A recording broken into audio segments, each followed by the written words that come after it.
Now, good afternoon. Look at this rabbit. His name is Granola. And really, right now, he looks dead.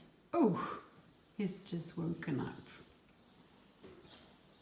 He looked dead. Il avait vraiment l'air mort. Je voulais vous montrer ça.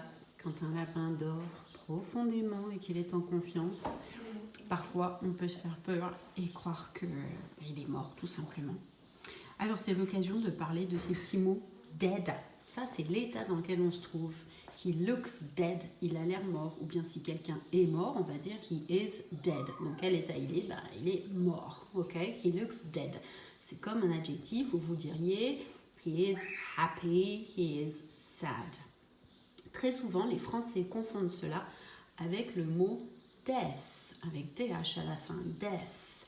Et death, c'est le nom qui parle de la mort en général, ok? Death is inevitable, la mort est inévitable, ok? Death, la mort en général.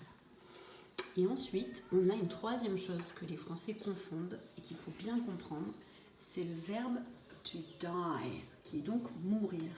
Il faut prendre ça comme un verbe d'action, l'action de mourir véritablement. Autrement dit, nous en français, on ne va pas faire de différence si on dit « il est mort ».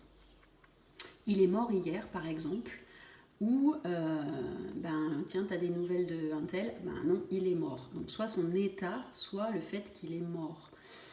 Je vous donne un exemple. Si on me demande « est-ce que tu as des nouvelles de telle personne ?»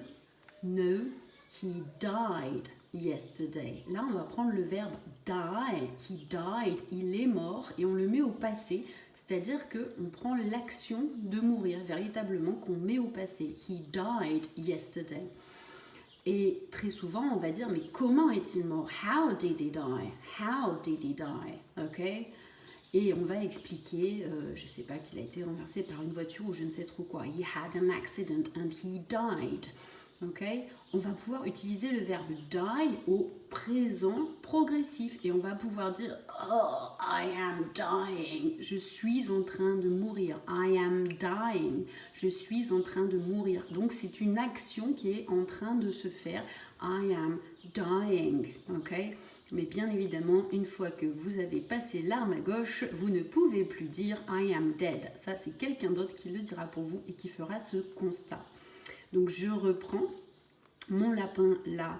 He looked, il avait l'air, he looked dead, il avait l'air mort, c'est un état. Donc quel état il était, d'accord? Et si je veux parler donc de quelqu'un qui est en train de mourir, je vais dire he is dying. Ou si je veux dire il est mort d'un accident, he died yesterday in a car accident, for example. D'accord? Et donc, la mort en général, c'est donc death, death. Voilà 3 mots qui posent beaucoup de problèmes aux Français et j'espère que vous aurez un peu mieux compris. Goodbye!